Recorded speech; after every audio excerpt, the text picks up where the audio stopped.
नमस्कार दोस्तों। मैं हूं आप सबका दोस्त सौरव कुमार और मैं स्वागत करता हूं आपके अपने हिंदी यूट्यूब चैनल जिसका नाम है सौरव कुमार एकेडमी। तो आज की इस वीडियो में हम बात करने जा रहे हैं Bihar police sorry Bihar police forest guard recruitment 2020 के बारे में। ठीक है। तो अब ये ऑफिशियल पीडीएफ है, उसके बारे में हम पढ़ेंगे और डिटेल में देखेंगे कि सारी चीज़ें क्या क्या है। तो अगर आप चैनल पर नए हैं तो चैनल को सब्सक्राइब कर दें और बेल आइकन को दबा दें ताकि आपको लेटेस्ट इन्फॉर्मेशन जो है आपको सबसे पहले मिल जाए जब भी हम वीडियो अपलोड करें। ठीक है। और वीडियो को लाइक कर दें। तो अब वीडियो को शुरू करते हैं हम। तो अगर हम बात करें इसकी, तो ये क्या है, केंद्रीय चयन परिषद सिपाही भर्ती है ये। ठीक है। ये ऑफिशियल वेबसाइट है, इस पे जाके आप चेक कर सकते हैं। ऑनलाइन आवेदन जो है, इसकी लास्ट जो डेट होगी फॉर्म फिल करने की वो कब है, 4/9/2020। ठीक है। तो 4 सितंबर तक आप इसे भर सकते हैं। अब इसमें डिटेल में देखते हैं सारी चीज़ें क्या क्या है। अगर हम बात करें वैकेंसी की, अगर हम बात करें वैकेंसी वगैरह की, तो किस में निकला हुआ है, तो इसमें देखते हैं।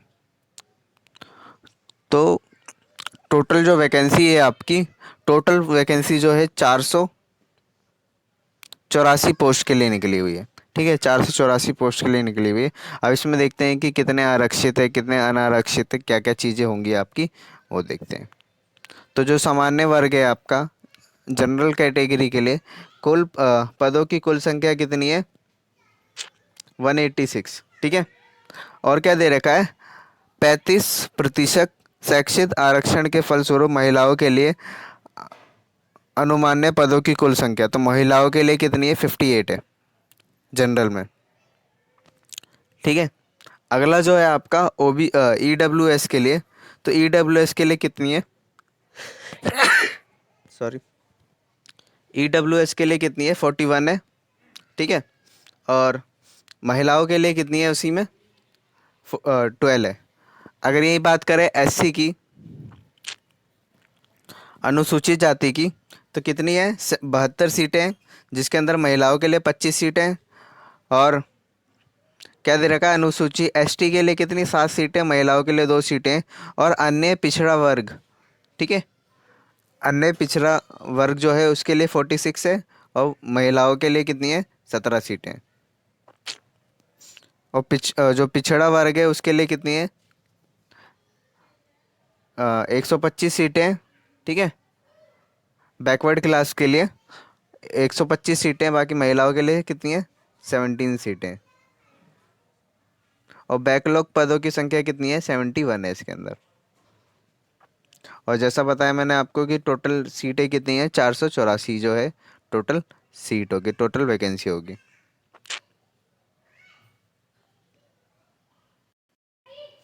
अगर हम पूरी डिटेल के बारे में बात करें इसके अंदर, तो आपका एग्ज़ाम जो होगा, एग्ज़ाम किस तरीके से होगा, पार्ट 1 और पार्ट 2 के बेसिस पे होगा। जिसमें पहला जो पार्ट होगा, पहले पार्ट में क्या होगा, आपका टेस्ट होगा। ठीक है। पहले में क्या टेस्ट होगा, अगर जो उस टेस्ट को क्वालिफाई करते हैं आप, तो उसके बाद सेकंड में क्या होगा, आपका फिजिकल टेस्ट होगा।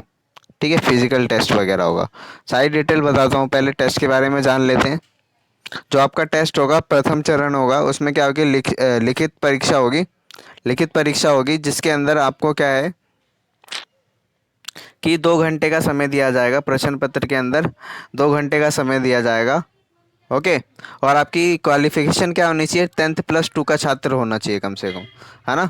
12th पास आपने कर रखा है, 12वीं कर रखी है, तो उसके बाद आप अप्लाई कर सकते हैं। तो इसके अंदर 2 घंटे का प्रश्न पत्र होगा जिसके अंदर 100 क्वेश्चन आएंगे। ठीक है। और वो भी क्या होंगे, बहुविकल्पीय होंगे, मतलब क्या होगा, एमसीक्यू टाइप आपके क्वेश्चन होंगे, जिसके लिए एक अगर आप सही करते हैं तो 4 अंक का होगा। और टोटल मैक्सिमम मार्क्स कितना है, 400 नंबर होंगे। टोटल जो मार्क्स होंगे वो कितने होंगे, 400 होंगे। ठीक है।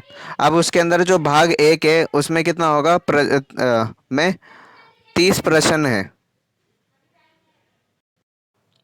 अगर एग्ज़ाम के हम सिलेबस की बात करें, तो एग्ज़ाम सिलेबस की बात करें तो भाग 1 के अंदर क्या होगा, 30 प्रश्न होंगे जो राष्ट्रीय अंतर्राष्ट्रीय महत्व की सामयिक घटनाएं के बारे में होगा। और दूसरा क्या दे रखा है, भारत का इतिहास आपको पढ़ना है, भारतीय राष्ट्रीय आंदोलन, भूगोल, भारतीय राष्ट्रतंत्र एवं शासन एवं आर्थिक सामाजिक विकास से संबंधित प्रश्न होंगे।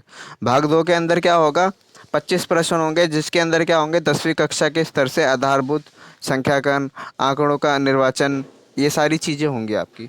भाग 3 के अंदर क्या होगा आपका, सामान्य विज्ञान, पर्यावरण, जैव विविधता, जलवायु से संबंधित जो जितने भी आपके क्वेश्चन वगैरह उसमें आएंगे। भाग 4 का उद्देश्य हिंदी भाषा में अपने विचारों को सही रूप से प्रकट करना तथा गंभीर तर्कपूर्ण गद्य को पढ़ने के समझने की योग्यता होगी। परीक्षा में भाग 4 में 20 प्रश्न हिंदी भाषा के ज्ञान से संबंधित हो गए। प्रश्न पत्र का स्वरूप आमतौर पर निम्न प्रकार का होगा, दिए गए गद्यांशों को समझना, शब्द प्रयोग तथा शब्द भंडार और हिंदी व्याकरण से रिलेटेड होगा। ठीक है। अगला क्या दे रखा है, पाठ्यक्रम, लिखित परीक्षा का विस्तृत पाठ्यक्रम पार्षद में वेबसाइट में दे रखा हुआ है सारी चीज़ें ये। अच्छा हाँ, इसमें नेगेटिव मार्किंग भी दे रखी हुई है, इसके अंदर नेगेटिव मार्किंग भी होगी। तो नेगेटिव मार्किंग दे रखा है कि उम्मीदवारों द्वारा सभी गलत उत्तरों के लिए निम्न प्रकार का ऋणात्मक 1 अंक दिया जाएगा। जैसे मान लो अगर आपका 4 नंबर का है और आपने उसे गलत कर दिया तो 4 नंबर तो वो वैसे ही गलत का हो गया, और 1 नंबर जो आपने गलत करा तो वो भी आपके सही वाले में से काट जाएगा। तो नेगेटिव मार्किंग कितनी होगी, नंबर 1 की जो होगी आपकी नेगेटिव मार्किंग होगी 1/4। OMR शीट दी जाएगी आपको। ठीक है।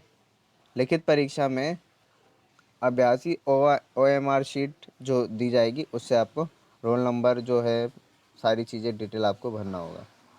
अगर इसके लिए बात करें जो कट ऑफ मार्क्स कितना होता है नॉर्मली, तो कितना होता है 40% सामान्य वर्ग, पिछड़ा वर्ग के लिए कितना होता है 36.5, और बाकी जो दे रखा है पिछड़ा वर्ग एनेक्शन 1 अन्य पिछड़ा वर्ग जो है उसके लिए कितना दे रखा हुआ है 34%, और बाकी जो है अनुसूचित जाति वर्ग एवं समक्ष उन सब के लिए कितना है 32% दे रखा हुआ है।